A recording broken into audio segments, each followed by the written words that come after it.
Good evening, everyone. We are the Radio Twins. I'm JJ. I'm CJ. And this is the Radio Twins Experience.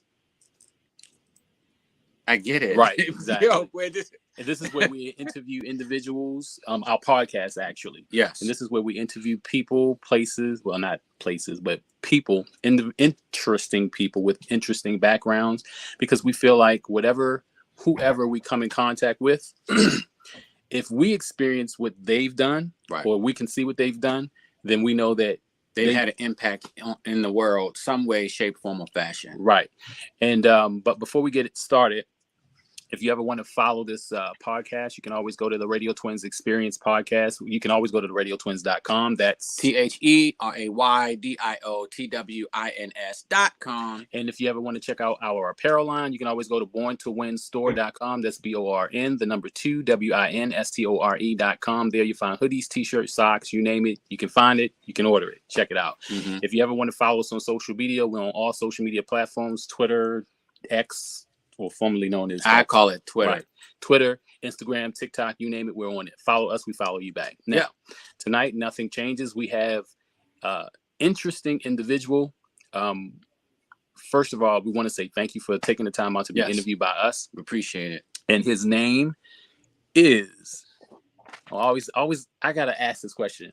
Is it better to say Dr. Reverend or Reverend Doctor? Reverend goes above doctor. Always. So, okay. The last in the old historic romantic degree is the clergy degree, and so Reverend is always before doctor. Okay. The Reverend Dr. Craig Jason Johnson Wright, the pastor of People's Institutional African Methodist Episcopal Church in Brooklyn, New York. Good evening. Good evening. Good evening. Good evening. CJ and JJ, and I'm happy that I can round it up with CJJW. Yeah, that's it. That's a good way. Yeah. You know, the first thing I want to know is, I'm looking at if you could see the bio, he has a bio, and very respectable bio. How did you get into activism, period, at least with your community? You know, my undergraduate degree at Cheyney State University was political science. And I grew up in the village of Freeport. And I've always have an issue with being told no for something that there should be a yes. And I've always learned that, if someone has influence over when the garbage gets picked up in front of your house, when the water gets treated, or who gets moved in what communities, then I want to have a say in that, or I want to have some influence in that. So I think it's, the foundation of this world is built on the premise that eternal vigilance is the price we must pay for freedom. And so I'm just paying the price of freedom by being involved. And I wouldn't call it activism. I just would call it holding people accountable. Okay. Now, you doing what you do, again, I'm impressed by your bio. How do you keep a straight mind dealing with what goes on in the world today and around you? Man. I think it was the rapper said, roaches in the front room, rats in the back, junkies in the alley with a baseball bat. Tried to get away, but I couldn't get far because a man with a tow truck repossessed my car. Don't push me because I'm close to the edge. I'm trying not to lose my head. And how do I keep a degree of peace? Is through family, through friends, through faith, through prayer, and through laughter. I think that has been the mantra, understanding that these attacks on DEI, these attacks on African American, these attacks on South Africans and West Africans and African Caribbeans is because we have something of value. And so I laugh and I keep my sanity because to prevent being downright depressed, being downright just giving up. You got to laugh and you got to smile and you got to keep your peace. And so the family and the prayer, the life, it helps me keep it together. Now, with you doing that, how do you, and I guess it almost in ties with the last question I asked. How do you find balance and keep it without going crazy? You know, interesting question. I've learned that I can't manage my time. I got to manage my energy. So where I am is at the time is where I am. You'll see moments before arriving here and changing my clothes. I was out with some of my colleagues. We call ourselves the Go-To Brothers. And they are my Masonic brothers. They're one's two Sigmas, and we come together and we tend to be the go-to brothers that people go to in our respective families and in our communities. But we realize, and we were talking, that no one goes, we go to, people come to us, but we don't have anyone to go to. And so we just started about 6 years ago, a group called the Go-To Brothers. And there's a former president of Nassau, the executive director of Glen Cove Housing, and a few others, architects, and a few other brothers, retired detective, and a few other brothers who are just, in support of one another. And we sit down, we pray together, we cry together, we pray together. We have libations together. Hello. Don't judge, and we just support one another to the extent of beyond the complaining and beyond the kibitzing or commiserating. But what can we get done? What one thing can we get done as a collective? And so by managing my energy and by having a support network, family and faith, you don't lose your mind. Oh, good. How did you not lose your mind during the pandemic? Oh man, and I'm not all too sure if I did not, and therefore I'm not all too sure if it came back. I do know that I have a daily schedule and a daily routine. I do know that I have journaled all my life. I started my career in higher education because I'm a tent maker. I'm, besides being a pastor, I'm a college administrator. And so as I serve as vice president for equity inclusion at a state university in Connecticut while pastoring in New York. And so I journal at the end of the day. I reflect, I write down, I check my promises. I also, for a sense of self-defense, I log in conversations that I have, and I have volumes of books of things that I've done through the years. And let me just put a pinhole for the young brothers and sisters that might be listening, if not today, tomorrow. With AI and with the innovation of AI going on, they could take an AI, a picture of one of us, and they can have us committing a horrific crime. And if we don't have a receipt, then we are in trouble. And so since I've started my career in higher education, I've always journaled at the end of the day. And when someone leaves my office, I always take dubious notes of just a summary of the conversation that I had. And that's my receipt book. But also when I go shopping, I use my charge card or something like that. And I make sure I have an electronic receipt, because last thing you want is someone taking AI and saying, CJ did such and such, and JJ did such and such else. And we have the evidence. And I can say, that's no me. I'm sorry, that's no me. That's good. Yeah. Especially that's specific, because I hear who said journal, because I think Oprah said that too. She journals just about all day, every day. We used to do that long ago, but then we stopped because. Right. But see, that makes you make a good point, especially with AI. Well, in addition to all of that, did you know? It's like a two-part question. When did you know that the walk that you were taking was going to be with a higher power? And two, did you see yourself walking? How do you see yourself if you didn't have that higher power that you're walking with right now, dealing with the world that we live in today? I don't see myself if I didn't have my faith in God through Jesus Christ, I would not see myself where I am today, because I grew up since I was 12, I was 6'3". And so since I was 12 years old, I was 6'3" with size 13 shoes. And so I grew up as the quintessential fits the description. And so I've been pulled over more times than I can recall. And so because I fit a description. And so at some point, if you're not strong in your faith, it can deter you, and it can really cause you to be very negative. So for me, I don't know how I could do this without my faith walk.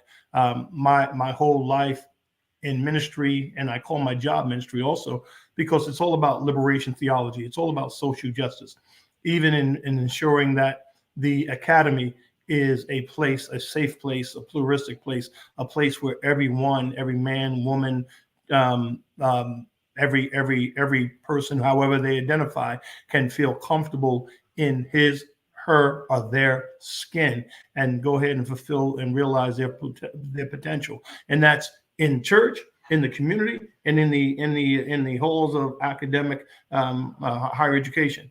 And so it's always been about liberation theology. So it's almost been, I'm getting paid doubly for ministry. Mm-hmm. Now, you said you were pulled over. Now, I asked this question because I want to give people an inclination of, if you have not, what it feels like. The first time you were pulled over, what went through your mind? Well, the first time, I thank God that my mother had some political influence, because it was a legitimate pullover. I shouldn't have been driving, but just like my friends who were less melanated, they were driving. They talking about driving in school. So I said, well, I can drive too, and so I drove over to 7-Eleven. But thank God, the police officer knew my family and said, I'm calling your mother. And I thank God for the Incorporated Village. But the next time I was jogging down Cheney Woods Road. And if you know anything about an HBCU going down Cheney Woods Road, there's always a state correction facility, ironically near every black college. Near every black near every black public college, there's either a state jail or a state prison or something of that nature. And so I was jogging with my Cheney shorts, and don't you know, I got pulled over because they thought I escaped from the county jail, from Delaware County Jail.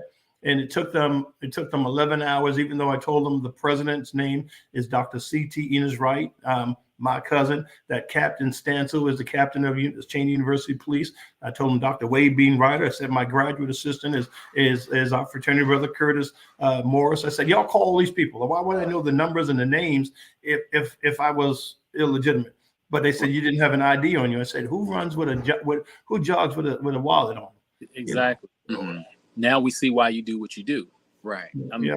Because it still goes on today. And the sad part is, you ask yourself, when will stuff like that stop? Mm-hmm. I know when it will stop. When they address it. Well, no, it will stop when we address it as a people. When we come together and claim our financial freedom. When we claim that $2.3 trillion that we spend on Gucci, on iPhone, and all this other stuff, invest and get your interests in there, and get your stocks in there. But we need to invest in our community so that we, instead of saying we own a hood, we own neighborhoods and communities. We own hospitals, so that we can own, and so that we can invest in our politicians, and that we can say, you know what? This university doesn't have to lean on any particular party. We lean in on ourselves. We don't.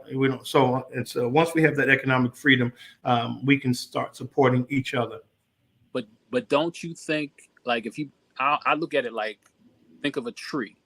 A tree has roots, mm-hmm. and if the bigger the tree, the wider the tree, the roots are dug far down. Mm-hmm. I think at this point, it would take a long time to dig that tree of racism up, because it spreads into who owns the banks, who owns the schools, who owns the record labels, who owns the top fashion stuff, the movie theater, you name it, they own it. They own it. And in my opinion, I think that would take a long time to get rid of, or, get to the root. You know what I mean? Yeah, I don't want to get either one of us assassinated. Right. Well, but the truth of the matter is, I think while they own it, we pay for it, and our dollars have value. And once we start realizing our value as a people, I dare us to do one day of boycott. to see what it means to control our dollar.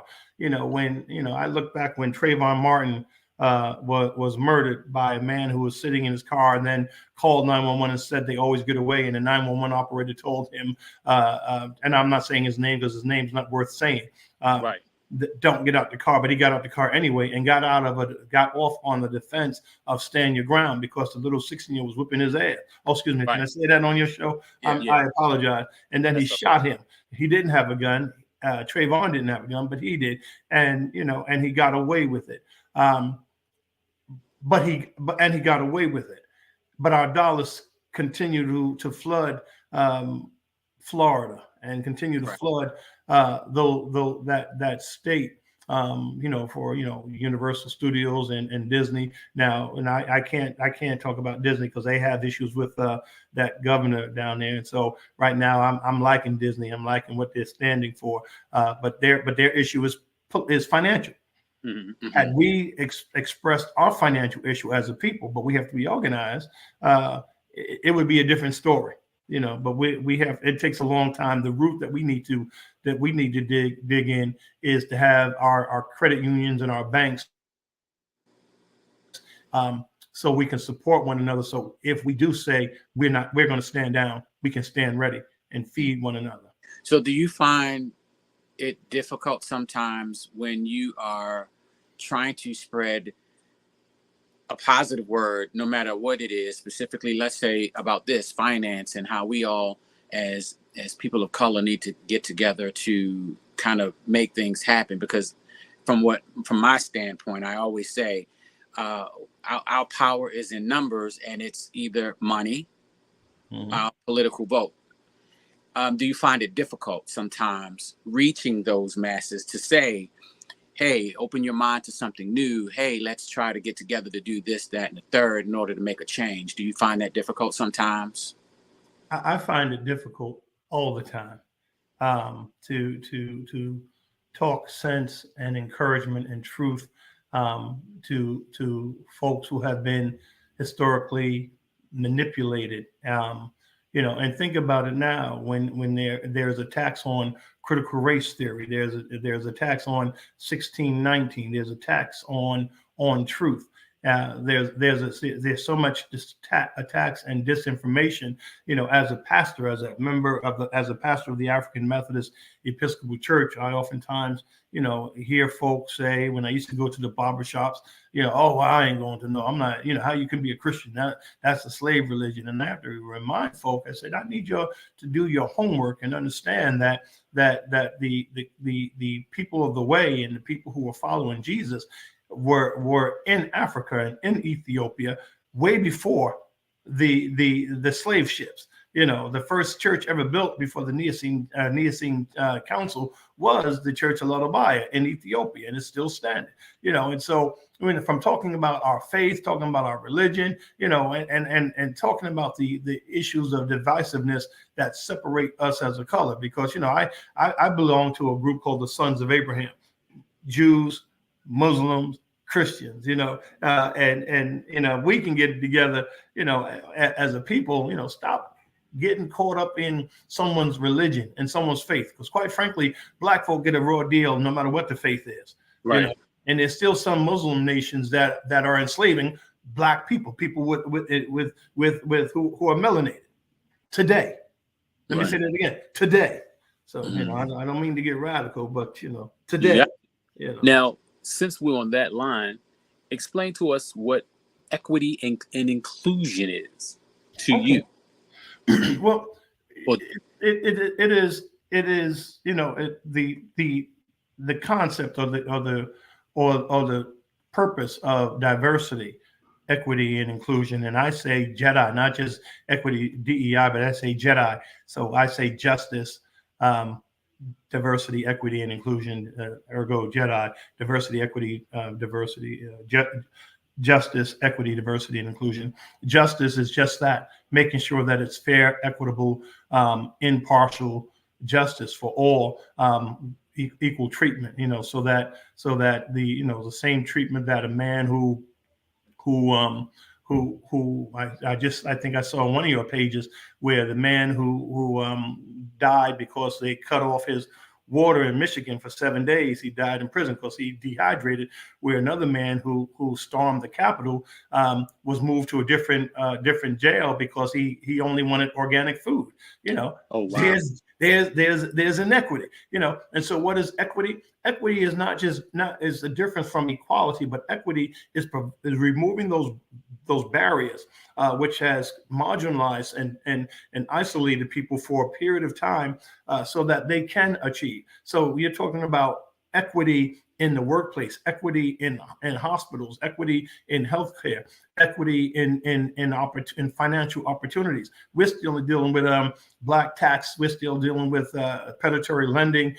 We're still dealing with red zone and in housing and businesses. And CJ, with a doctors in business, you clearly understand the concept and the history of red zoning and what that means to blighted communities and churches. And you understand what it means for certain communities to have higher insurance rates. You understand what it means for you to have that ever that cyclone of indebtedness, because the rich get richer and the poor get poorer real quick. So that inequity is that situation where, all right, now we can't go to school because we don't have X, Y, and Z, and you need to get this. Well, let's move away those SATs. Let's look at those other benefits that will those other attributes that make a good student, and let's see what it is. Think about it. Years ago, you didn't need to pass a bar exam to practice law. All you need to do is come up with a law degree. Until too many people look like CJ and JJ started graduating from Howard and other law schools, and now you had to take the bar exam in every state. I never. Right. That's a history lesson, because I never knew that. And that's, I like that. I like the way you think. I even like the acronym, the way you came up with that. It says so much. And just as of late, I was telling JJ, like, my biggest deal right now is just trying to figure out what are my next goals. I've always worked where there was at least 2 or 3 in front of me that I'm about to do. Mm-hmm. And now I had some time to kind of like fall back and figure out what's my next move. Been praying on it for a while, and like I've been moved to kind of want to teach. Mm-hmm. But then I thought, like, I used to always tell people, college is not meant for everyone. But in these days and times, I'm starting to realize it is. We all need college, because it seems like in order to get that better life, sometimes for most people, it's to go to college to learn a skill or trade. Not to say that physical skills and trades are not, good, but in general, like, college is almost like that's your ticket out of wherever you are that's not positive. But you don't want to go too far to forget where you came from. Exactly. Right. Exactly. But if both of y'all are teaching, then the institution exemplifies equity, because now you can't have equity without inclusion. Equity is the policies and procedures that help you to make the diverse population of that school, of that community, of that city feel appreciated and involved, and allow them to be included. But it's the inclusion, which is the esprit core of that operation, that says, okay, no matter what your race, gender preference, or anything else, religion, you are included, and you feel safe. And not just a safe space, but a brave space in your own skin, to go ahead and dream your dream and live your life and pursue happiness, And so I hope that y'all are in the academy at Bowie or somewhere, teaching somewhere, even if it's not for once a semester. I don't care if it's just teaching first year experience class or whatever it might be, communications, Dr. JJ, the other Dr. JJ, right? Because we need those tangible role models, Mm-hmm. because my Malcolm X and Martin Luther the King and Meg, I'm more of a Mega Evans preacher. You come to my house, I'm gonna have the shotgun ready, so hello, but we've been in a nonviolent cause and action all our lives, because we're dealing with racism, we're dealing with microaggressions, we're dealing with cat claw. What is cat claw? You have someone of a different race who hires you, and so they say, well, I can't be racist. I hired you, but they listen to someone else and they take their opinion of someone else who never had a conversation with you and say that because you are the typical black man that you're either aggressive or antagonistic, but they never had a conversation with you, but they put it in the spirit of a leader or someone else, and so that's called in EEO. Or EEOC, that's called cat claw. So that person has indirect racism or discrimination against you. And we're dealing with African American men and women in the academy, and especially in higher education or in healthcare. We're dealing with it on a daily basis. Now, what I like about that is you can catch that. You've caught it. You've seen it and experienced a lot of that. Now, just listening to you, we're smart individuals, but I can't say that I can catch all of that. Right. You can. Now, my question is this: by you going through all of that, how do you get when you hear people like so much going on? You say, "I'm tired." What do you do when you get to that line where you're so close to being like, you know what? You want to correct most of those injustices, but at the same time, It's you're just like so much. It gets to be almost like playing chess every day of every minute throughout the day. You're just playing chess. How do you keep from going there? I in interviewing for my last job, and I have interviewed for a while. I met with the president, and she and I went to dinner, and she said, "Well, tell me, who are you?" And I said, "Well, let me just do it this way. There's a few old shows and new shows that if you want to know who I am, this is who I am." And I told her about an old show that my mama and grandparents used to watch called Sam McCloud, Dennis Weaver.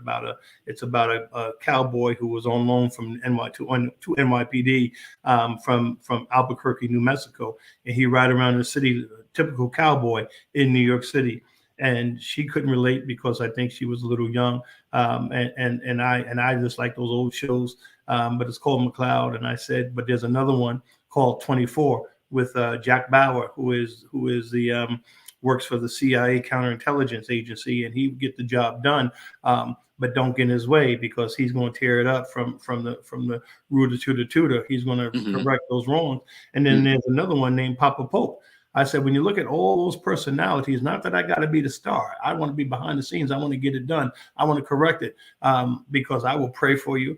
But if I need to lay hands, I will lay hands politically, strategically, surgically, intellectually. Hello. I like that one. I like that one too. And just to piggyback off of what you said before this question, I'm noticing all of the injustices that are currently happening. It's like everybody's starting to dismantle all of those rights and regulations and policies that we know that are starting to happen, from ladies' rights, women's rights to just regular human rights. In your mentality, what do you say to someone who's literally lost all hope and they see all this happening? They're highly educated, they're they're very astute, but then they figure, where to go? What am I going to do now? I go back to my faith, and because above all, my life, you may take my job, you may take my integrity, never, my faith, never. And so, I come from the perspective of God. And so where's the love? Don't tell me that you love everybody. Don't tell me that you are a party who loves family values, but you want to cause someone to be starved and cause someone to be homeless and cause someone to sleep at a border and want to kill someone or have someone not have insurance because their partner or the person who they love happens to be the same gender. Don't tell me that you love humanity and you hate anyone, because our job is to be fisher of men, not sexual gender, but men, as it says in the Bible in Genesis, and that's humanity. Our job is to love everybody. He, she, them, they, and let God, we catch the fish and let God clean it. Only people worry about what people are doing are those who are doing something else, and so when I look at the triflingness of a lot of things that we do as a nation, we're so caught up on little stuff. I know someone said to me, well, Reverend Wright, we want you to run against so and so. We want you to, we have $30,000. We want you to run for state assembly for this particular district, but we just need to know what's your position on free health care. And I gave them my position. They said, what's your position on crime? I gave them my position. What's your position on same-sex marriage? I said, I've been in a same-sex marriage for a certain amount of years. Says, really? I said, well, that ain't none of your business. I said, no, it's with my wife, but you're majoring in minors. Right. We got a whole lot of stuff to deal with in this nation, and we're majoring in minors. We have people who are selling secrets to other nations. We got nations plotting to burn us up with nuclear weapons. We got people trying to take away our economic value and to cause our country to be like Russia was in financial austerity because of what we did to the USSR. We have people who are hating us. A house divided can't stand. Cannot stand. And if we keep on, I remember we were in, and I'm sorry for vouching. No. Go ahead. But I remember after 9/11, everyone was American, white, black, you name it.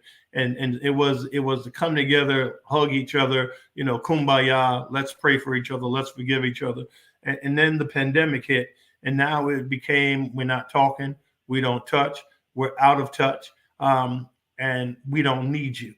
And that's a shame, because we need each other to survive, more so than a little bit. And we got to get it right. We got to get it right as a nation. But we have to get it right as an African diaspora nation as well. But as a United States nation, we got to get it right. There was one when you just brought up those points, like 9/11, that tragedy brought us all together. Mm-hmm. But then the pandemic happened, and it total opposite. You could see the disparities in everything, like from little kids being able to be online to go to school, and some neighborhoods just didn't have the internet. It brought out the worst. Yeah, and it really brought out the worst. It's just the way that the world works sometimes. It's Mm-hmm. real. And with what's going on, at least currently, has there ever been a time, like pretty much, what's the best piece of advice that you've ever gotten? And the worst. You don't have to mention no names. I've gotten some good advice through the years. One which keeps me, which with my daily journal that I've gotten from Dr. King Virgil Cheek. King Cheek was the president of Morgan State, president of Shore, was a professor at Oxford, and then was the vice president of institutional advancement at NYIT when I started my career at New York Institute of Technology. His brother, James Cheek, was the president of STEAM at Howard for many years and built Howard to its name. And so King said, keep a journal. You're young, you're tall, you're good looking, keep a journal. Don't let no one, don't mess where you eat, where you work. Keep a journal, keep your morals, and keep your promises. But always remember, and I remember what Dr. Wanda Lundy said when I was working on my doctorate in ministry. She said, people who are going to die, who have never died before, you're going to have pains where you never had pains before. You're going to want to quit. You're going to have issues. And she said these words, which seemed cold-hearted, but they were so inspiring. She said, get it done. She said, get it done. She said, just like she said, Craig, get it done. And I remember, because when you're dealing with ministry, you got to do biblical and sociological, economic, and educational, and you got to do Greek and Hebrew and all this other stuff. And so it's more than a notion. And then you gotta prove your dissertation. And so I said to her, can I submit my dissertation in August or in July and graduate in August? She said, you can submit it in July. You won't graduate in August, and it's very possible that this committee will dissolve in May because we don't have an August graduation. And then you have to go to the drawing board because they approved this particular topic and this particular doctorate concept. So you might have to go to the drawing board. So if you want to do that, go ahead. But I advise you to do what I told you 3 years ago. Get it done. Right. Oh, wow. We as a people have to learn to get it done. You know, sometimes, you know, when you back to your question, how do I encourage someone who may not know what's going on? You feel it. We some connected people. You know, we're connected to God created us in such a way we know when something ain't right. And so the 5 worst things that you can say in our physical body, in our spiritual body, in our psychological body, in our economic and financial body is maybe it will go away. And so if we know it's not right, get it done. No, let's talk this out. Let's fix this, or let's give someone the gift of goodbye. Whatever the case might be, we have to learn to get it done. Check it off our list. I might want to use that piece of advice for myself. I like the fact that you said it was cold, but it was the truth. It's like Nike, just do it. Yeah, exactly. Yeah. Now, we have a few questions. We like to call them. We call them the winning question or winning statement. We say half. You fill in the blank with what comes to mind. Okay. Nothing too crazy. Nothing crazy. All right, here we go. Well, that's up to you because you know I'm a Sigma, I'm a Leo, I'm an AMD. Okay. I could never have predicted. I could never have predicted. I don't know, because nothing surprises me. Nothing's new under the sun, and it's almost like nothing surprises me in this world, in this nation. Nothing, you know, and therefore nothing critically breaks my heart or disappoints me. Not that I'm cold or callous. You know, I love who I love and I care for who I care for, but nothing surprises me because the Bible declares nothing new under the sun. Right. Okay. Wow. The key to happiness is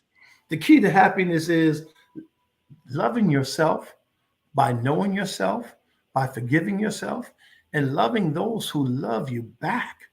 And just go ahead and whatever it is, you know, finding that, you know, that dignity of simplicity. Hello, you know, and that value of character, but also knowing that, if you have 1 or 2 or 3 people that love you, love on them and appreciate them, because that's what is going to carry you through. And that faith in God. Definitely. Even when they look like you. Okay. That's you got a double blessing there. Yeah. Right. You will never regret. You will never regret trying, even if you fail, because what you have done is learned a new way of approaching a task, an option, an opportunity. You'll never regret it if you put your heart and mind to it. Right. But you wish you had started earlier and kept on going. Wow. So I think that would have made the bio longer. I mean, that's a lot. And you've done a lot. And I'm thinking, wow, just to say, you know, I wish I would have started earlier. But then again, I think most people think that. We do the same thing. The biggest risk I ever took was? I remember there's been a few risks, like taking the job up in Connecticut, leaving my job that I could have stayed at here at NASA until it was time to retire. I left there and took the job last year to go to Connecticut, a state that I do not know, and people I do not know. And so as a Lone Ranger, I don't have the same political network that I did that I do in New York State, and so it's doing that, launching out into the deep.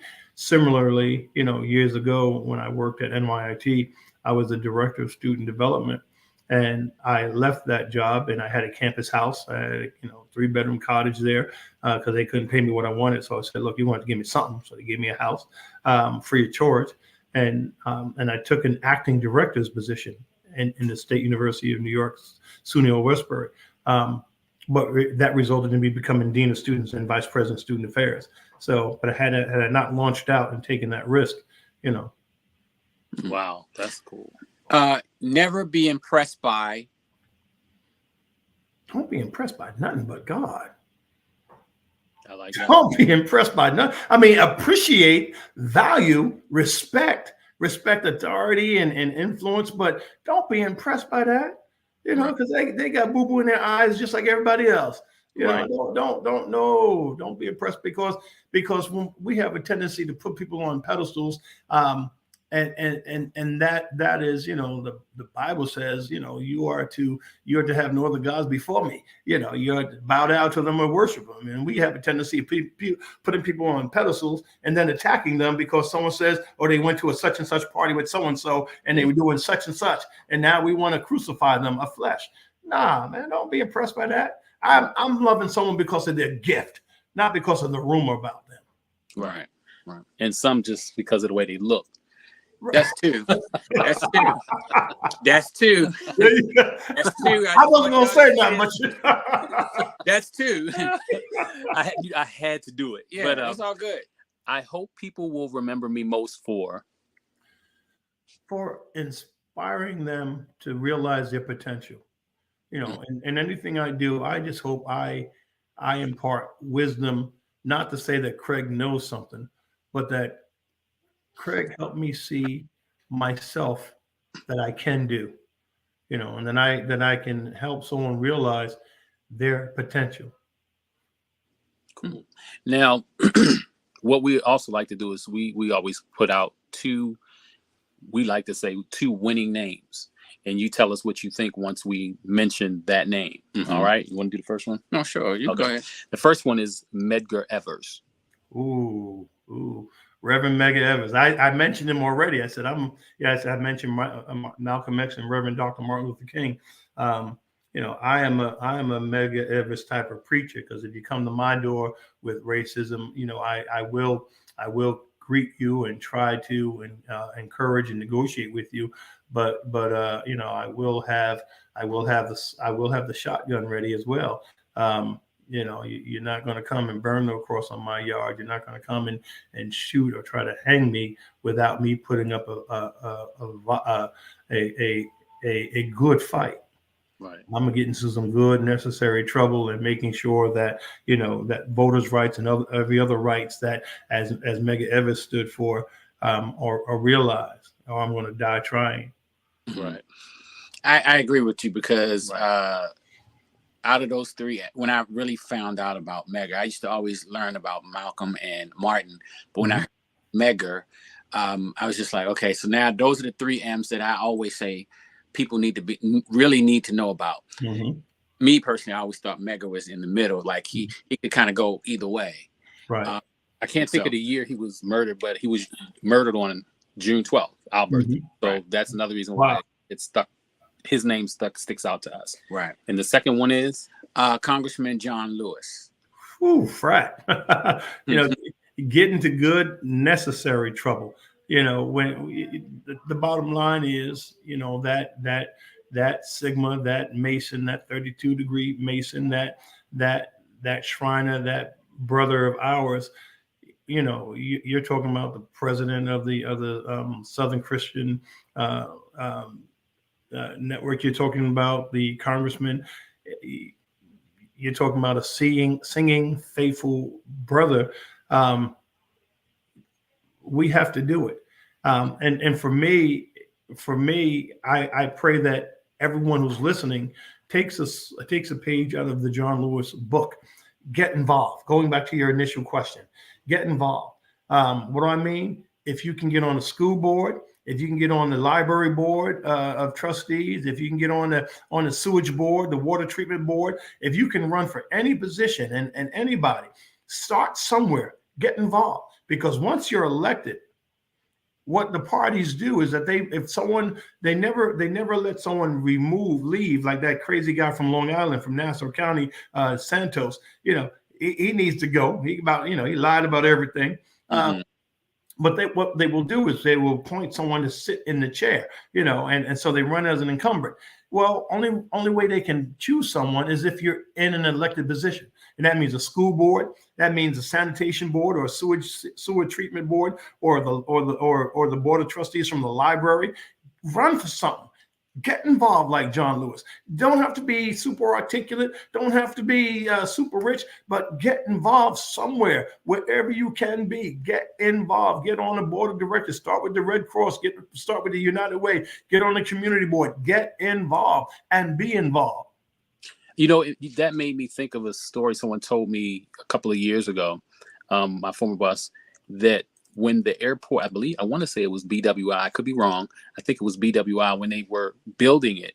I don't know what took place, but they didn't think that they would need the help of someone. I believe the person was African American, and he ran in order for the airport to open, you needed water. Mm-hmm. Thought that they could just open it and do whatever they wanted to do. And he was like, oh, wait a minute. In order for it to be open, you need the water from us. There you go. And you're right. It's like, even where you think that the smallest place that you might not be able to help, you will. That's right. Anywhere. Mm-hmm. You also have, and I love how you've arrested social media, meaning you have prayer on Tuesday nights, I believe. Mm-hmm. Yes. Yeah. Even though most people, not all, have left the social media after, as we were, even though I think we're still in the pandemic, mm-hmm. You continue with it. What made you do that? I realize that there are a number of people who are nervous. On Long Island, I lost about 44 people Ooh. That I call colleagues and friends. Mm-hmm. Most of us African American, most of them in ministry of some sort, or connected to a church.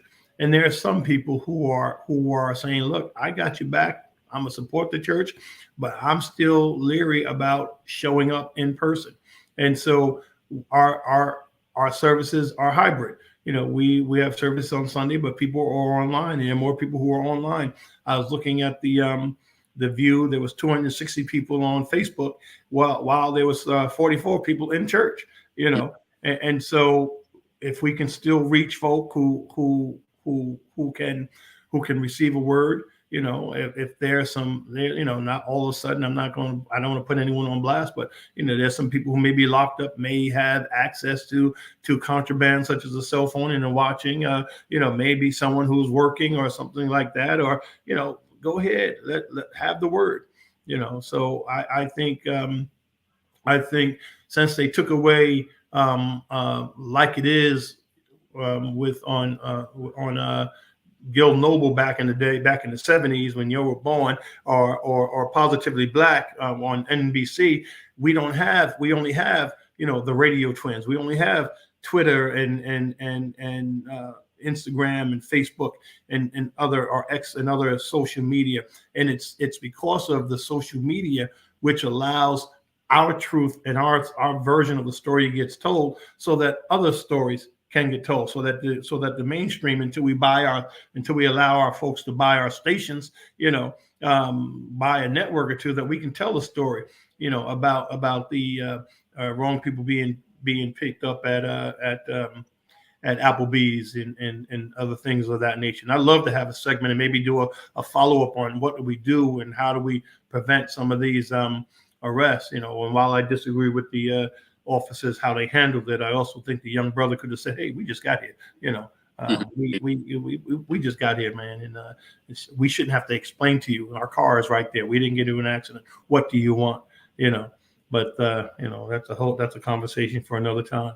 But there's too much of that going on. There are too many Sandra Blands, and there are too many Castilles. There's too many Trayvon Martins and Michael Browns. And then, like I said, I think we're blessed that it hasn't touched us like that. Thank God. Mm-hmm. I've had some run-ins. Yeah, I think I've been pulled over, probably not as much as you have, but more than 5 times. Right. So, and I think it helps when it's in, help is in numbers, not just one person, because you can't do it alone. Mm-hmm. So we definitely get it. First of all, I want to say thank you for taking the time out to be interviewed by or having this conversation. I don't like calling them with us. Right. I can't not mention if you just jumped into the interview, you're part of a fraternity. But before you answer that, because he hit me twice, I got to hit him with one. I think you just had a double negative when you said can't, but not. But that's the doctrine. Booyah. Wow. So, I knew it was going to be one. Right. I'm sure a second one will come, but you're part of a fraternity, and that fraternity would be? I am a member of the greatest fraternity in the world, the fraternity which the national president said to a grand polemarch that Phi Beta Sigma fraternity concerns itself with quality over quantity. And so I am a member of the prestigious Phi Beta Sigma fraternity incorporated. All right. Blue Phi. Again, we want to thank you for taking the time to be interviewed, conversation with us. You didn't have to, and you chose to. If anyone wanted to get in contact with you, I guess for your prayers on Tuesday nights, your church, or advice on certain things, how would they get in contact with you? The prayer meetings every Tuesday night at 8:30. It's on Craig J.J. Wright on Facebook, or People's Institutional AME Church Facebook Live, and you can also see services on Sunday. And if someone needs to get in touch with me, they can hit me through that, and you have my IG tag there also. You can hit me through IG for information or whatever, so we can converse, pray, and encourage one another. But iron sharpens iron. So I thank y'all for spending time with me, because you encourage me, and hopefully I hope I encourage you as much as, or half as much as, you've encouraged me today. Definitely. Thank you. That's most definitely. Because we've been on some of your prayers. Powerful, by the way. I just wish we had more of it on social media. I mean, I know we do, but some of it, just my opinion, I think some of it is more. Some could even lead a prayer. Right. Well, it's interesting you should say that, CJ, because someone has promised that they would next Tuesday. It's so interesting that you said that. Thank you, CJ. You're welcome. Someone did say, someone said in November, then they said in December, but hopefully this coming Tuesday. Yeah. The Lord is always working on me, and he's still working on me. Someone said just get it done. Yeah, that's bam right there. Ladies, thank you, and ladies and gentlemen, we are the Radio Twins. This is the Radio Twins Experience. Yes, and this is Reverend Dr. Craig Jason Johnson Wright of the People's Institutional African Methodist Episcopal Church in Brooklyn. Amen. Amen. Thank you so much. Thank you, Fred.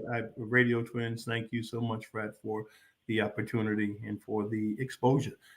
You never know what blessings come out of this. And so thank you. Thank you. And to all, good night. Good night. Happy, healthy, prosperous. Go ahead. I'm sorry. Good New Year.